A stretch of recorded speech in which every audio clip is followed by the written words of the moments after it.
ইনস্টিটিউটের প্রথম পর্বের ইলেকট্রিক্যাল, মেকানিক্যাল, ইলেকট্রনিক্স এবং ইলেকট্রোমেডিক্যাল টেকনোলজির সকল শিক্ষার্থীকে সুস্বাগতম জানাচ্ছি।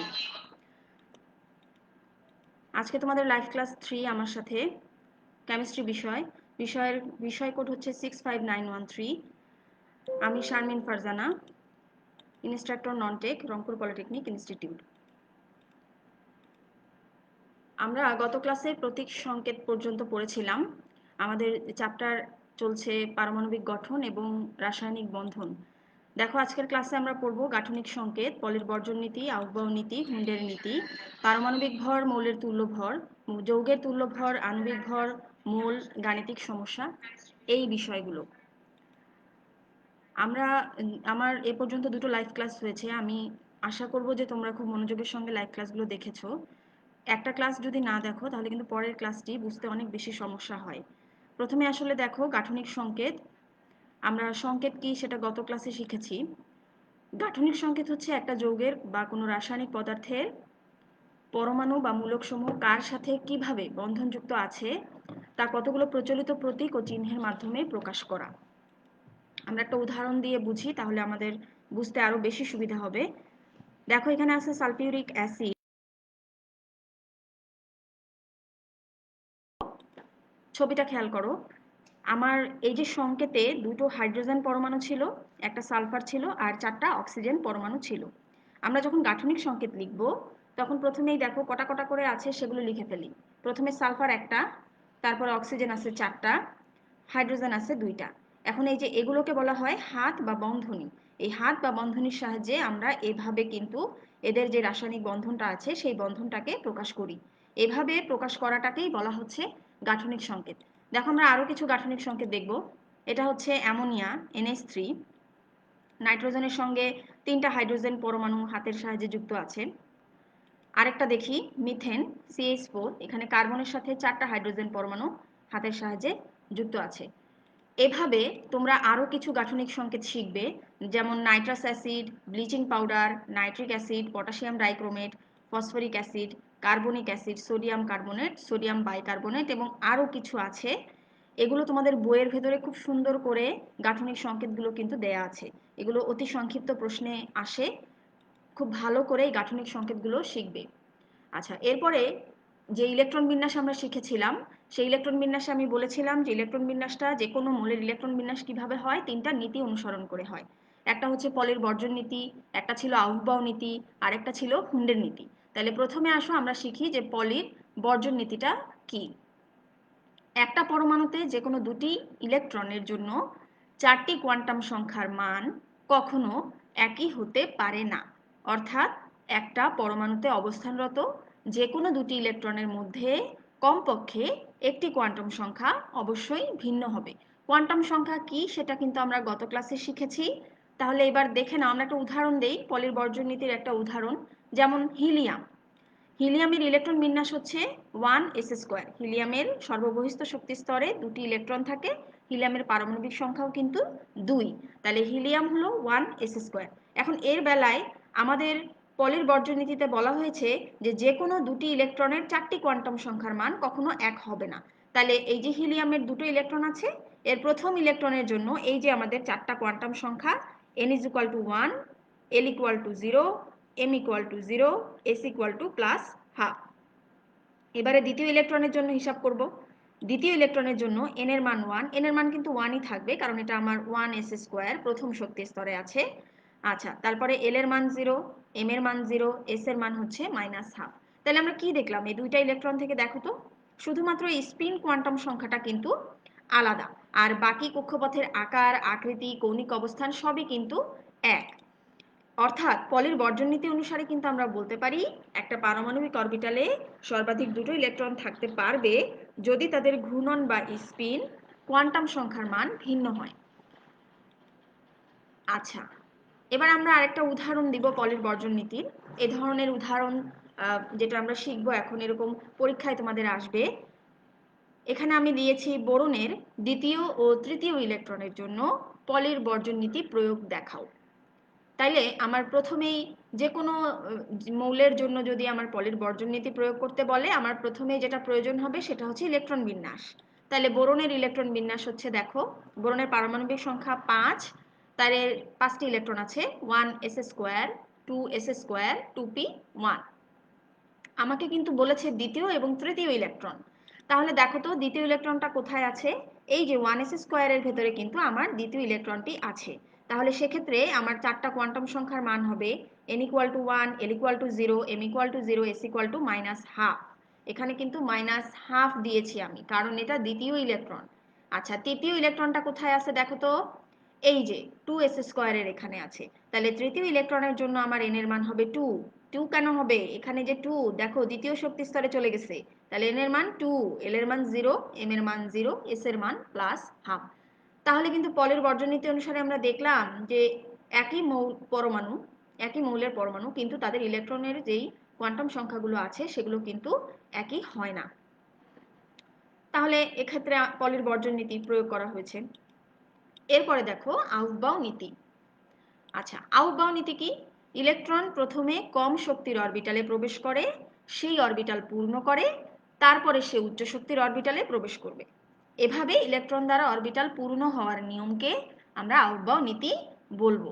তাহলে ইলেকট্রনের যে কম শক্তির অরবিটালে প্রবেশ করবে, তাহলে আমরা অরবিটালের শক্তি কেমন হবে সেটা কিভাবে জানবো।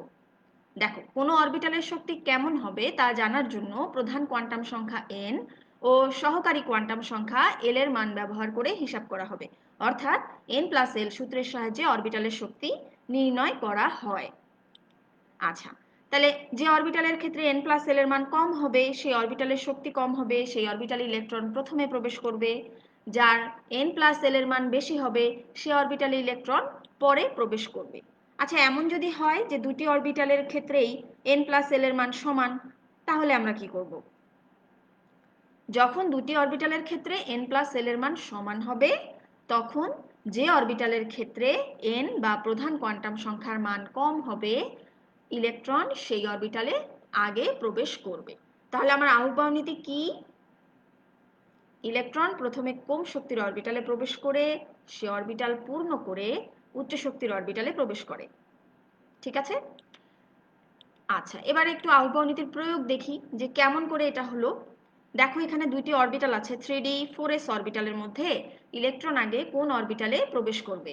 তাহলে আমার প্রথম অরবিটাল কোনটি, 3d অরবিটাল। তাহলে 3d অরবিটালের ক্ষেত্রে প্রধান কোয়ান্টাম সংখ্যা n এর মান 3, এই যে 3, প্রধান কোয়ান্টাম সংখ্যা n এর মান হয়ে যাবে 3, সহকারী কোয়ান্টাম সংখ্যা l এর মান হবে 2। তাহলে 3d অরবিটালের যদি আমি n+l করি, তাহলে হয়ে যাবে 5। তার মানে আমার 3d অরবিটালের n+l এর মান কত, 5। এবার আসো 4s অরবিটালে।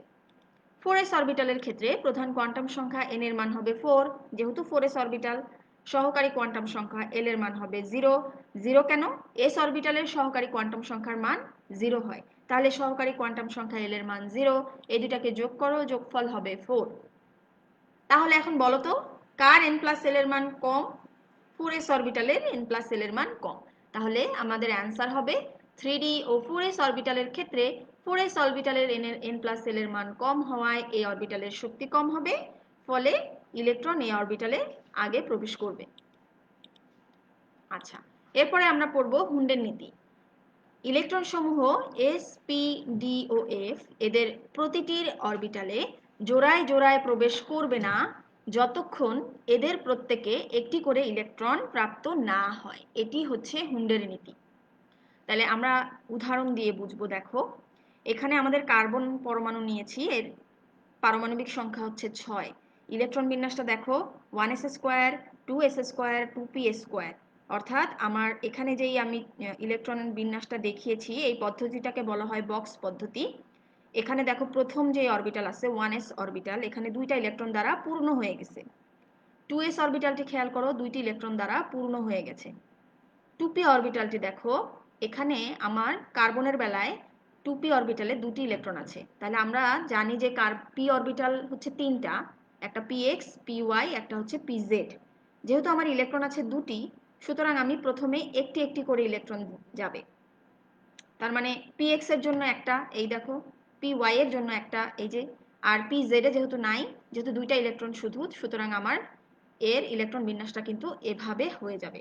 তাহলে এইটাই হচ্ছে হুন্ডের নীতি। আমরা আরেকটা দেখি, যদি আমার এখানে বেশি হয় তখন আমরা কি করব।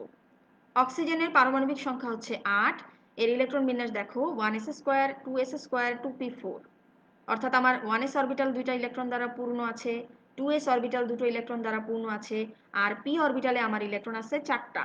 তাহলে আমি প্রথমে সিঙ্গেল একটা একটা করে ইলেকট্রন প্রথমে দিয়ে দিব। তাহলে প্রথমে এটাতে একটা, এটাতে একটা, এটাতে একটা, এরপরে আমার আরো একটা বাকি থেকে যায়, তাহলে আমি আবার প্রথম থেকে শুরু করব, আরেকটা ইলেকট্রন এখানে দিয়ে দেব। অর্থাৎ আমার এস পি ডি ও এফ প্রত্যেকটি অরবিটালে জোড়ায় জোড়ায় ইলেকট্রন প্রবেশ করবে, কিন্তু প্রথমে প্রত্যেকটি অরবিটালে আমার একটি করে ইলেকট্রন প্রবেশ করবে, তারপরে জোড়ায় জোড়ায় ইলেকট্রন চলে আসবে। আচ্ছা, মনে হয় তোমরা সবাই বুঝতে পেরেছো হুন্ডের নীতিটা। আচ্ছা, এবার হুন্ডের নীতি অনুসারে অরবিটাল ইলেকট্রন বিন্যাসের আরো কিছু উদাহরণ আমি দিয়েছি, দেখে নাও এখানে। আরো তোমাদের বইয়ের ভেতরে আরো বেশ কিছু উদাহরণ আছে, এগুলো ভালো করে জানলে তোমরা সবগুলো মৌলেরই ইলেকট্রন বিন্যাস লিখতে পারবে। তাহলে হাইড্রোজেন দেখো, এর পারমাণবিক সংখ্যা হচ্ছে 1, আমাদের ইলেকট্রন কনফিগারেশন ইলেকট্রন বিন্যাস যেটা 1s1, অর্থাৎ একটা ইলেকট্রন আছে, তাহলে আমার প্রথম বক্সে একটা ইলেকট্রন। হিলিয়ামের 2, দেখো 1s2, তাহলে আমার প্রথম বক্সে যাবে দুটো ইলেকট্রন। লিথিয়ামের বেলায় আছে 3টি, তাহলে আমার প্রথম বক্সে দুটো পূর্ণ হয়ে গেল, আর দ্বিতীয় বক্সে আমার একটা ইলেকট্রন প্রবেশ করলো। এভাবে তোমরা কিন্তু বাকি সবগুলো মৌলেরই ইলেকট্রন বিন্যাস বের করতে পারবে। আচ্ছা, এরপরে চলে আসো, আমরা একটা সংজ্ঞা শিখবো আণবিক ভর, এবং মৌলের আণবিক ভর কেমনে বের করে সেই সম্পর্কে জানবো। আচ্ছা, আণবিক ভর হলো কোনো যৌগিক পদার্থের আণবিক ভর একটি সংখ্যা, যা ওই পদার্থের একটি অণুর ভরের সাথে একটি হাইড্রোজেন পরমাণুর ভরের অনুপাতকে বোঝায়। আমরা যদি আরো সহজভাবে মনে রাখতে চাই তাহলে নিচের সমীকরণটা মনে রাখবো। তাহলে কি, আণবিক ভর সমান সমান পদার্থের একটা অণুর ভর ভাগ হচ্ছে হাইড্রোজেনের একটা পরমাণুর ভর। তুমি যে পদার্থের আণবিক ভর বের করবা সেই পদার্থের একটা অণুর ভর প্রথমে বের করে নিবা, তারপরে তাকে হাইড্রোজেনের একটি পরমাণুর ভর দিয়ে ভাগ দিবা, তাহলেই সেই মৌলটার আণবিক ভর বের হয়ে যাবে। আর হাইড্রোজেনের একটা পরমাণুর ভর আমরা জানি কত বলো তো? হাইড্রোজেনের একটা পরমাণুর ভর হচ্ছে 1, তার মানে আমার পদার্থের একটা অণুর ভর বের করলে সেটাই কিন্তু আমার আণবিক ভর, কারণ 1 দিয়ে ভাগ যাকেই ভাগ করবা সে অ্যান্সার কিন্তু সেটাই হবে। উদাহরণ দেখি, HCl, হাইড্রোক্লোরিক অ্যাসিড। তাহলে আমার প্রথমে কি করব, আমরা এই অণুটার ভর আমি বের করব। ভর বের করার জন্য এই হাইড্রোজেনের পারমাণবিক ভর 1, ক্লোরিনের পারমাণবিক ভর দেখো 35.5, দুটো যোগ করে ফেললাম 36.5 হলো। এখন এটাকে আমার ভাগ দিতে হবে কত দিয়ে? 1 দিয়ে। তাহলে 1 দিয়ে ভাগ দিলে 36.5ই হবে। তাহলে HCl এর আণবিক ভর এভাবে বের করতে হবে।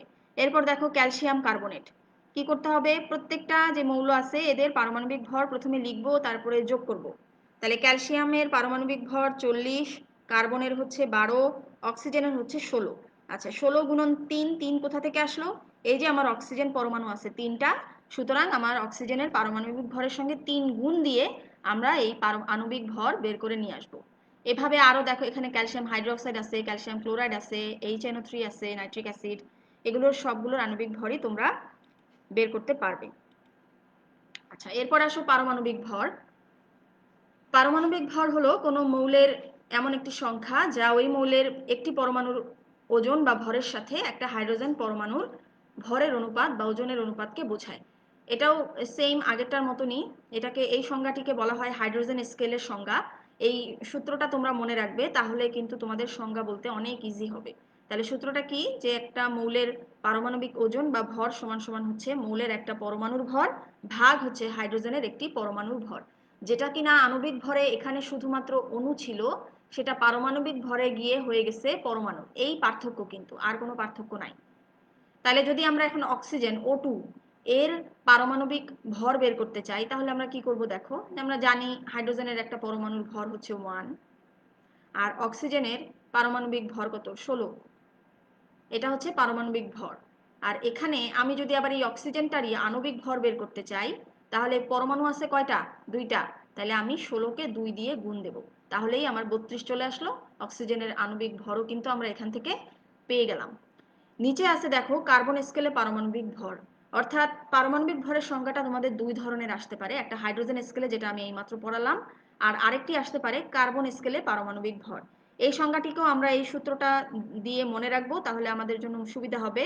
যে কোনো মৌলের পারমাণবিক ভর সমান সমান হচ্ছে মৌলের একটা পরমাণুর ভর ভাগ কার্বন 12 এর একটি পরমাণুর ভরের 1/12 অংশ। তাহলে আমাদের পারমাণবিক ভর কিন্তু শেখা হয়ে গেল। এবারে আসবে যৌগের তুল্য ভর। যৌগের তুল্য ভর কি? যৌগের যত ভাগে 1 ভাগ ভরের হাইড্রোজেন বা 8 ভাগ ভরের অক্সিজেন বা 35.5 ভাগ ভরের ক্লোরিন বর্তমান থাকে, সেই ভর প্রকাশক সংখ্যাকে এর তুল্য ভর বলা হয়। তাহলে কি হবে দেখো, যৌগের মধ্যে 1 ভাগ ভরের হাইড্রোজেন থাকবে, অথবা 8 ভাগ ভরের অক্সিজেন থাকবে, অথবা 35.5 ভাগ ভরের ক্লোরিন থাকবে। এখন আমরা উদাহরণ দিয়ে বুঝি, তাহলে সুবিধা হয়, খুব সুবিধা হয়। আচ্ছা, যেমন ধরো কি, এই যে HCl হাইড্রোজেন ক্লোরাইড, দেখো তো এখানে হাইড্রোজেন পরমাণুর ভর হলো 1, ক্লোরিনের ভর হচ্ছে 35.5, অর্থাৎ 36.5 হয়ে গেল যোগ করে। তাহলে আমরা কি বলতে পারি না যে এই হাইড্রোক্লোরিক অ্যাসিডে 1 ভাগ ভরের হাইড্রোজেন আছে? দেখো আমার সংজ্ঞাতে ছিল এই যে 1 ভাগ ভরের হাইড্রোজেন, তাহলে এখানে আমার 1 ভাগ ভরের হাইড্রোজেন আছে, তাহলে HCl এর তুল্য ভর হয়ে যাবে 36.5। এটা তোমাদের প্র্যাকটিস করতে হবে। তোমরা বাসায় বসে খাতা কলম নিয়ে খুব সুন্দর করে প্র্যাকটিস করবে, তা না হলে এই শুধু মুখে মুখে বলে বলে কানে শুনে শুনে কিন্তু এগুলো মনে থাকবে না। তাহলে আবার দেখো আমরা আরেকটা বের করি, সোডিয়াম কার্বনেট এর তুল্য ভর। সোডিয়াম কার্বনেটে দেখো সোডিয়াম পরমাণু আছে 2টি, আর কার্বনেটের এই যে অক্সিজেন আছে 3টি। তাহলে সোডিয়াম কার্বনেটের প্রথমে আমরা আণবিক ভর বের করে ফেললাম। এই যে দেখো সোডিয়ামের 2টি পরমাণু আছে, 23 গুণন 2, কার্বন হচ্ছে 16, অক্সিজেন হচ্ছে কার্বন হচ্ছে 12, অক্সিজেন হচ্ছে 16, তাহলে 16 গুণন 3 আমার হয়ে গেল 106। এখন এটাকে আমি বের করব কিভাবে? যেহেতু এখানে আমার হাইড্রোজেন নাই, যেহেতু আমার এখানে অক্সিজেন নাই, তাহলে আমি এটাকে কিভাবে বের করব? তাহলে দেখো 46 ভাগ ভরের সোডিয়াম যুক্ত হয় 106 ভাগ ভরের সোডিয়াম কার্বনেট। 46 কোথায় পেলাম? 46 হচ্ছে এই যে সোডিয়ামের 2টা পরমাণুর এই যে ভর, তাহলে 46 ভাগ ভরের সোডিয়ামের সাথে যুক্ত হয় 106 ভাগ ভরের সোডিয়াম কার্বনেট। এটাকে ঐকিক নিয়ম করবা, 1 ভাগ ভরের সোডিয়ামের সাথে যুক্ত হবে কতটুকু? আর 23 ভাগ কোথা থেকে আসলো? এই যে সোডিয়ামের একটা পরমাণুর যে ভরটা আমাদের আছে 23, সেই 23 ভাগ ভরের সোডিয়ামের সাথে যুক্ত হয় কতটুকু, সেটা আমরা এই অঙ্কটা করে বের করে ফেললাম, অর্থাৎ 53। অ্যান্সার হচ্ছে 53। তাহলে সোডিয়াম কার্বনেটের তুল্য ভর হচ্ছে 53। তাহলে এবার আমরা আরেকটু দেখে নেই। দেখো, যদি আমার কোনো যৌগের তুল্য ভর বের করতে বলে, সেক্ষেত্রে প্রথমে আমরা যৌগটির আণবিক ভর বের করব, তারপরে ছোট্ট একটা ঐকিক নিয়মের সাহায্যে কিন্তু এই আমরা যৌগটার তুল্য ভর বের করে ফেলবো। প্র্যাকটিস করবে বাসায়, যত বেশি প্র্যাকটিস করবে এগুলো তত বেশি তোমাদের ভালো করে আয়ত্তে এসে যাবে। আরও কিছু দেখো, HNO3 এর তুল্য ভর। এখানে একই কথা, প্রথমে এই যৌগটার আণবিক ভর তোমরা বের করবা, এরপরে দেখো এখানে একটা মাত্র হাইড্রোজেন আছে, অর্থাৎ এখানে তোমাকে আর ঐকিক নিয়মে যেতে হবে না, এটা সহজ। যেসব যৌগে হাইড্রোজেন আছে সেই সব যৌগগুলো তুল্য ভর বের করা অনেক সহজ। তাহলে 1 ভাগ ভরের হাইড্রোজেনের সাথে যুক্ত হবে 63 ভাগ HNO3, এই 63 হচ্ছে অ্যান্সার। এখানে আছে H2SO4, H2 এর মধ্যে কিন্তু এখানে একটা হাইড্রোজেন না, এখানে আছে 2টা হাইড্রোজেন। তোমাকে কিন্তু একটা হাইড্রোজেনের সাথে কতটুকু যুক্ত হয় সেটা বের করতে হবে, অর্থাৎ আমার 1 ভাগের জন্য বের করব, আমরা যে মৌলেরই বের করব তুল্য ভরটা নির্ণয় করতে পারবো। এরপরে আসো খুব ইম্পর্টেন্ট জিনিস, যোজ্যতা বা যোজনী।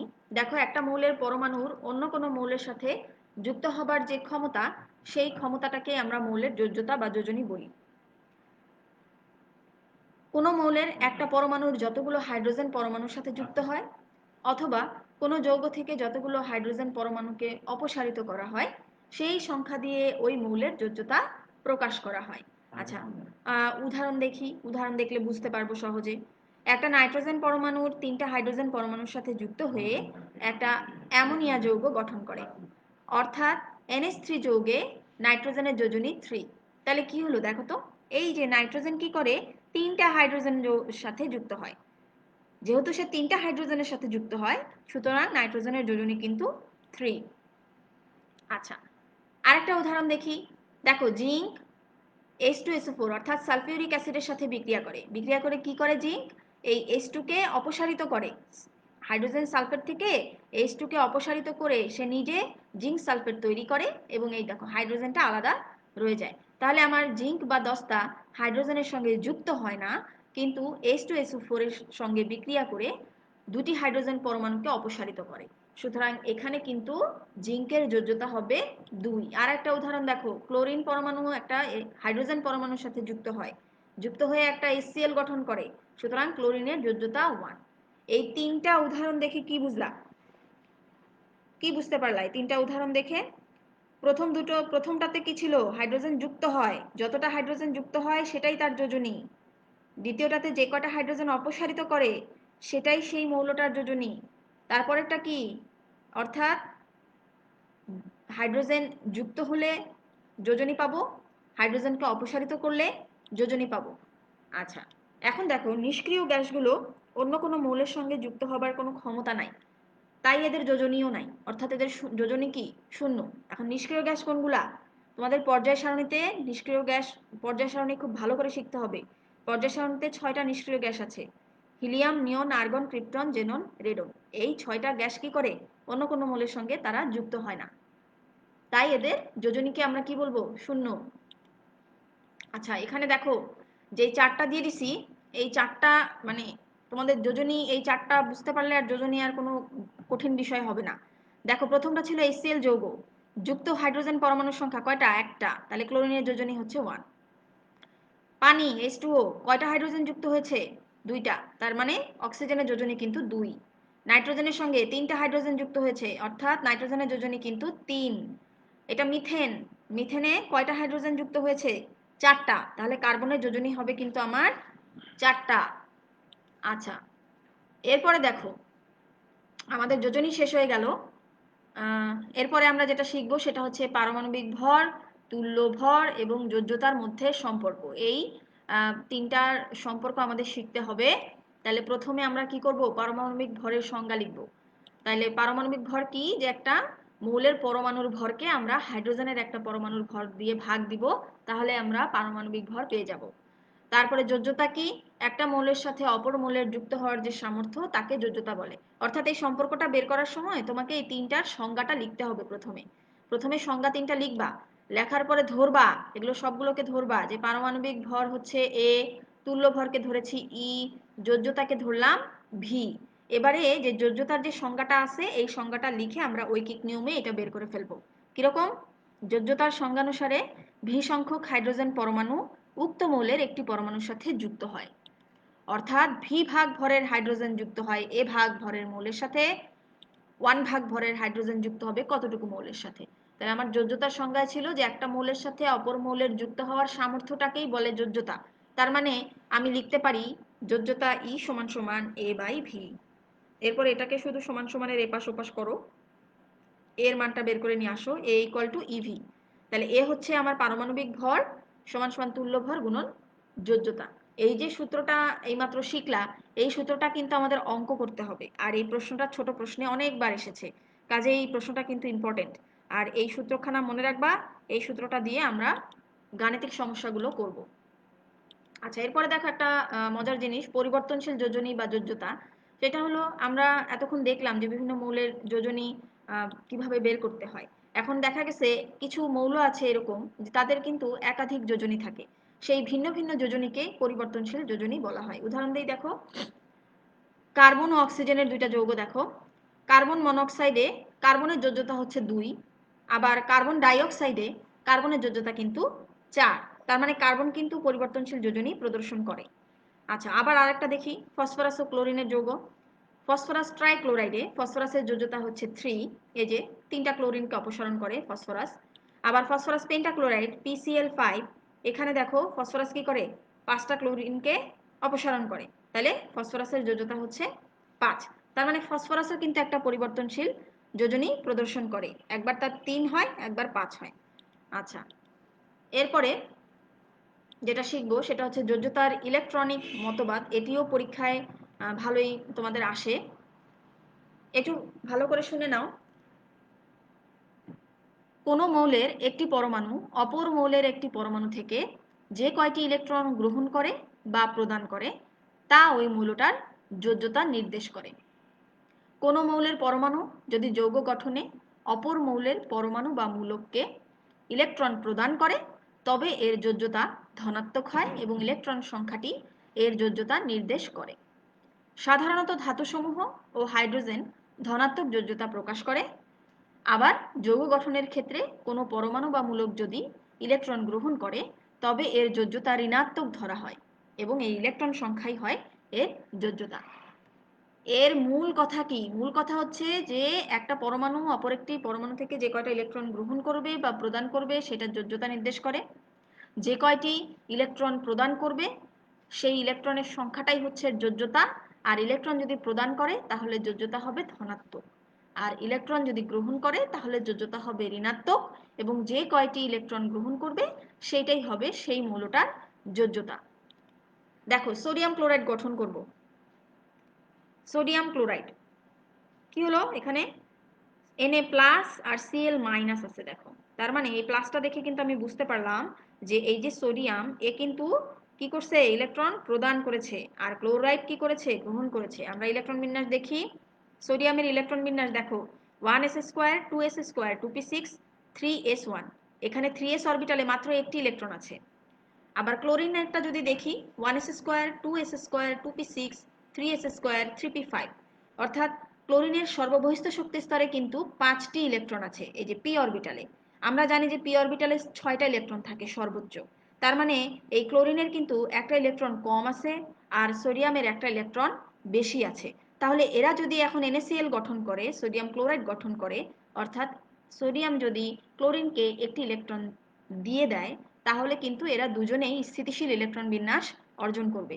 দেখো পরেরটাতে Na প্লাস যখন হয়ে গেছে তখন কিন্তু এই 3s1 এ নাই, এ কি করেছে, ওকে এই ইলেকট্রনটা দিয়ে দিয়েছে। যেহেতু সোডিয়াম ইলেকট্রন প্রদান করেছে সুতরাং সোডিয়াম প্লাস অর্থাৎ ধনাত্মক, ক্লোরিন যেহেতু ইলেকট্রন গ্রহণ করেছে সুতরাং ক্লোরিন ঋণাত্মক। তাহলে যোজ্যতার ইলেকট্রনিক মতবাদ তোমাদের ক্লিয়ার হয়ে গেছে সম্ভবত। আচ্ছা এরপরে দেখো আমি এখানে একটা চার্ট দিয়েছি, এখানে একযোজি দ্বিযোজি ত্রিযোজি চতুর্যোজি পঞ্চযোজি মৌল পর্যন্ত আছে, এবং এখানে এই চার্টে যা আছে সব কিন্তু ধাতু। এটা তোমরা শিখবে, তোমাদের বইয়ের ভেতরে আছে।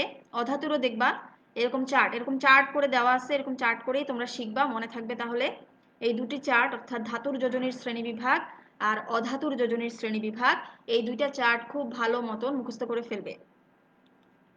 আচ্ছা এরপরে দেখো আমরা এখানে তিনটা সংজ্ঞা শিখি, ছোট ছোট তিনটা সংজ্ঞা তোমাদের অতি সংক্ষিপ্ত প্রশ্নে প্রায়ই আসে। যে গ্রাম আণবিক ভর বা মোল কাকে বলে? কোনো মৌলিক বা যৌগিক পদার্থের গ্রামে প্রকাশিত আণবিক ওজন বা ভরকে আমরা গ্রাম আণবিক ওজন বা ভর বলে থাকি বা মোল বলে থাকি। এর অনেকগুলো নাম। আচ্ছা মোলার আয়তন কি? 1 মোল পরিমাণ গ্যাস যে আয়তন দখল করবে তাকে আমরা বলি মোলার আয়তন। 2 গ্রাম হাইড্রোজেনকে 1 মোল হাইড্রোজেন, 32 গ্রাম অক্সিজেনকে 1 মোল অক্সিজেন বলা হয়। আচ্ছা এরপরে দেখো যৌগমূলক। যদি ভিন্ন ভিন্ন মৌলের একটি পরমাণু গুচ্ছ বিভিন্ন যৌগে একত্রে একটি মাত্র পরমাণুর ন্যায় আচরণ করে এবং রাসায়নিক বিক্রিয়ায় অপরিবর্তিত থেকে অংশগ্রহণ করে তাহলে তাকে যৌগমূলক বলা হয়। এই বিষয়টা কি? এই বিষয়টা হচ্ছে পরমাণু গুচ্ছ থাকবে, অর্থাৎ এখানে দেখো হাইড্রোক্সাইড একটা পরমাণু গুচ্ছ, এখানে অক্সিজেন আছে হাইড্রোজেন আছে, কার্বনেট একটা পরমাণু গুচ্ছ, কার্বন আছে অক্সিজেন আছে। এরা কি করে, যখন কিনা রাসায়নিক বিক্রিয়ায় অংশগ্রহণ করে তখন এরা ভেঙে যায় না, অর্থাৎ অক্সিজেন এবং হাইড্রোজেন আলাদা করে ভেঙে যায় না। এরা যে অবস্থায় আছে সেই অবস্থায় থেকেই বিক্রিয়ায় অংশগ্রহণ করে, অর্থাৎ হাইড্রোক্সাইড আয়ন অনুসারেই অংশগ্রহণ করে, কার্বনেট আয়ন অনুসারেই গিয়ে অংশগ্রহণ করে। এই কারণে এদেরকে বলা হচ্ছে যৌগমূলক। তাহলে সংজ্ঞা তিনটা ভালো করে শিখবে। এরপরে আসো গাণিতিক সমস্যা। তোমাদের একই নিয়মের অনেকগুলো অঙ্ক আছে, এই নিয়মের অঙ্ক প্রায় আসে পরীক্ষায়। প্রথম অঙ্কটি দেখো, একটা ধাতব ক্লোরাইডে 74.74% ক্লোরিন আছে। তাহলে ধাতব ক্লোরাইডে এত পার্সেন্ট ক্লোরিন আছে, ধাতুটি দ্বিযোজী হলে এর পারমাণবিক ভর বা ওজন নির্ণয় করো। তাহলে প্রথমে আমরা ক্লোরিন কতটুকু আছে লিখে ফেললাম, 74.7 গ্রাম ক্লোরিন আছে। এবারে এই যে ধাতব ক্লোরাইড, এই ধাতু কতটুকু আছে সেটা বের করব। ধাতুর পরিমাণ পার্সেন্টেজ দেওয়া আছে, তাহলে আমরা 100 থেকে 74.74 এইটা বিয়োগ করব, 25.26 গ্রাম হয়ে গেল আমার। আচ্ছা এবার 74.74 গ্রাম ক্লোরিন যুক্ত হয় 25.26 গ্রাম ধাতুর সাথে, অর্থাৎ এই দুই লাইনের লেখাটা আমরা এক লাইনে লিখে ফেলছি। এবার 1 গ্রামের জন্য কতটুকু হয় সেটা বের করবা, আর আমরা ক্লোরিনের যে পারমাণবিক ভর জানি 35.5, সেই 35.5 গ্রাম ক্লোরিন কতটুকু ভরের ধাতুর সাথে যুক্ত হবে সেটা বের করবা। তাহলে এটা বের করলে এইটুকু, এই যে অংশটুকু এইমাত্র করলা, এটাই কিন্তু তুল্য ভর বের করার সময় কিন্তু তোমরা এই অংশটা শিখেছো। আমরা কিন্তু তুল্য ভরটা বের করলাম, ধাতুর তুল্য ভর। তাহলে আমরা একটু আগেই আবার শিখেছিলাম যে পারমাণবিক ওজন, তুল্য ওজন আর যোজ্যতার মধ্যে সম্পর্ক কি। তাহলে আমার যদি পারমাণবিক ওজন বা ভর বের করতে যাই, সেই সূত্রটা আমি লিখব। লিখে দেখো, পারমাণবিক ভর বা ওজন ইকুয়াল টু তুল্য ওজন। তুল্য ওজন আমি বের করেছি 12 ইন্টু যোজ্যতা। যোজ্যতা কত? এখানে দেখো ধাতুটি দ্বিযোজী, প্রশ্নে লিখে দিয়েছে ধাতুটি দ্বিযোজী, তাহলে আমার যোজ্যতা হচ্ছে 2। তাহলে 12-র সাথে 2 গুণ করলেই কিন্তু আমার রেজাল্ট চলে আসবে। তাহলে আমরা কি করছি অঙ্কটা, যে যত ভাগ ক্লোরিন ছিল সেটা লিখেছি, তারপরে ধাতুর পরিমাণ বের করেছি, তারপরে এইটুকু ক্লোরিন কতটুকু ধাতুর সাথে যুক্ত হয়েছে সেটা বের করেছি। বের করার পরে আমরা ক্লোরিনের পারমাণবিক ভর দিয়ে সেই ধাতুটার তুল্য ভর বের করেছি। এরপরে আমরা ধাতুটির পারমাণবিক ভর বের করেছি তুল্য ওজন গুণন যোজ্যতা এই সূত্রটি দিয়ে। সুতরাং আমার এই নিয়মের যতগুলো অঙ্ক আছে এখন কিন্তু আমরা এই অঙ্কগুলো করতে পারবো। দেখো এখানেও আমি সেম নিয়মের একটা অঙ্ক দিয়েছি, সেম। কোনো ধাতুর ক্লোরাইডে এত ভাগ ক্লোরিন আছে, ধাতুটি দ্বিযোজী হলে এর পারমাণবিক ভর কত হবে, একদম একই নিয়মের অঙ্ক। তোমরা বাসায় বসে এই অঙ্কগুলো প্র্যাকটিস করবে। এই লাইভ ক্লাসটি দেখা শেষ হয়ে গেলে তারপরে এই নিয়মের অঙ্কগুলো তোমরা বসে বসে প্র্যাকটিস করবে। আচ্ছা, এরপরে দেখো এখানে আরেকটি অঙ্ক আছে, এটি আরেকটি নিয়মের অঙ্ক। এখানে যেই অঙ্কগুলো আগে দেওয়া ছিল তোমার যোজনী, এখানে কিন্তু যোজনী দেওয়া নাই, এখানে দেওয়া আছে ধাতুটির আপেক্ষিক তাপ। আর বাকি সব ঠিক আছে, শুধু যোজনীর জায়গায় দেওয়া আছে কি আপেক্ষিক তাপ। তাহলে আমার যদি যোজনীর জায়গায় আপেক্ষিক তাপ থাকে, সেক্ষেত্রে আমরা অঙ্কটা কেমন করে করব দেখো। একেবারে ধাতুর তুল্য ভর পর্যন্ত বের করে ফেলবা আগের নিয়মে। আগের যে অঙ্ক দুইটা দেখিয়েছি সেই নিয়মে তোমরা এই তুল্য ভর পর্যন্ত পুরোটুকু বের করে ফেলবা। এরপরে আসো, যেহেতু আমার আপেক্ষিক তাপ দেয়া আছে, আমরা ডুলং এবং পেটিটের একটা সূত্র আছে, সেই সূত্রটা কি, 6.4 ভাগ হচ্ছে তোমার প্রশ্নে যেই আপেক্ষিক তাপ দেওয়া থাকবে সেই মানটা এখানে লিখবা। এই 6.4টা কিন্তু ফিক্সড, এটা চেঞ্জ হবে না, এটা স্থির। তাইলে আমাকে কি করতে হবে, এই 6.4 উপরে লিখে নিচে ভাগ দিতে হবে তোমার প্রশ্নে যেই আপেক্ষিক তাপটা দেয়া থাকবে, যে ধাতুটির আপেক্ষিক তাপ দেয়া থাকবে সেটা দিয়ে তুমি ভাগ দিবা। ভাগ দিলে কিন্তু ওই ধাতুটার পারমাণবিক ভর পেয়ে যাবা। এই দেখো আমরা পেয়েছি, এখানে আমরা ধাতুর তুল্য ভর বের করেছিলাম, তারপরে তাকে এই যে আপেক্ষিক তাপের সূত্র, যেটা যেটা আমরা ডুলং পেটিটের সূত্র বলছি, সেই সূত্র দিয়ে আমরা পারমাণবিক ভর বের করেছি। এখন আমার তো পারমাণবিক ভর, অ্যাকচুয়াল পারমাণবিক ভর যদি আমি বের করতে চাই, তাহলে আমার কিন্তু যোজনীর প্রয়োজন। আমি যোজ্যতা কি সেটা তো জানি না। তাহলে যোজনী বের করার সূত্র কি, যে ধাতুটির যোজনী বা যোজ্যতা সমান সমান হচ্ছে এই যে আমি আপাত পারমাণবিক ভরটা যেটা বের করেছি, অ্যাপারেন্টলি যেটা বের করেছি, সেটা দেখো আমরা এই সূত্রের সাহায্যে যোজনী বের করে ফেললাম। এই সূত্রের সাহায্যে যোজনী বের করে ফেললাম। তারপরে আমার আগের সূত্র, পারমাণবিক ভর সমান তুল্য ওজন গুণন যোজ্যতা, এই যে 2 দিয়ে গুণ, আমি 2 যোজনী পেয়েছি 2, তাহলে আমি 2 দিয়ে গুণ দিব। গুণ দিলে কিন্তু আমার পারমাণবিক ভরটা বের হয়ে যাবে। তাহলে আপেক্ষিক তাপ থাকলে শুধু একটাই কাজ, সেটা কি, এই সূত্রটা ব্যবহার করে এর আপাত পারমাণবিক ওজনটা বের করে নিতে হবে। তারপরে তোমার বাদবাকি সব আগের নিয়মের মতন চলবে। আচ্ছা, এখানে দেখো বাষ্প ঘনত্বের একটা অঙ্ক আছে, এটাও মোটামুটি একই রকম, তোমরা এটা বাসায় শিখবে। যদি এই অঙ্কটাও সেম, আমরা আগামী ক্লাসে তোমরা বাসায় বসে সবগুলো অঙ্ক প্র্যাকটিস করবে, যেটা পারবে না সেটা আমরা ইনশাল্লাহ আগামী ক্লাসে আলোচনা করব। আজকে ক্লাসে আমি তোমাদের কিছু বাড়ি কাজ দিতে চাই।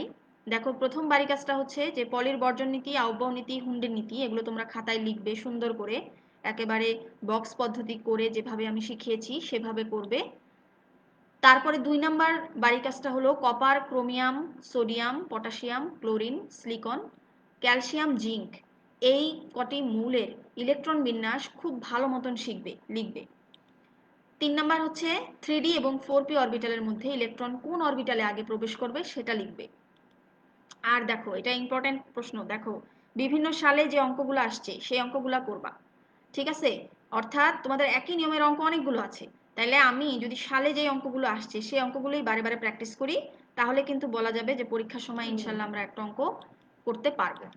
তাহলে আমরা আজকে কি কি পড়ে ফেললাম, গাঠনিক সংকেত, পলির বর্জন নীতি, আউটবাউ নীতি, হুন্ডের নীতি, পারমাণবিক ভর, তুল্য ভর, যৌগের তুল্য ভর, আণবিক ভর, মোল বের করতে হবে কেমনে, মোলার আয়তন, আর বিভিন্ন গাণিতিক সমস্যাগুলো শিখলাম। তোমাদের কোনো প্রশ্ন থাকলে, কোনো কিছু জানার থাকলে আমাকে কমেন্টসে জানাবে। আজকে তাহলে তোমাদের এই পর্যন্তই ক্লাস। আগামী ক্লাসে আমরা রাসায়নিক বন্ধন সম্পর্কে পড়বো, এর প্রকারভেদ পড়বো, আর তারপর আরো কিছু গাণিতিক সমস্যা যদি থেকে থাকে সেগুলো করবো ইনশাল্লাহ। তাহলে আজকে তোমরা এই পর্যন্তই থাকো, ভালো থাকো, ধন্যবাদ।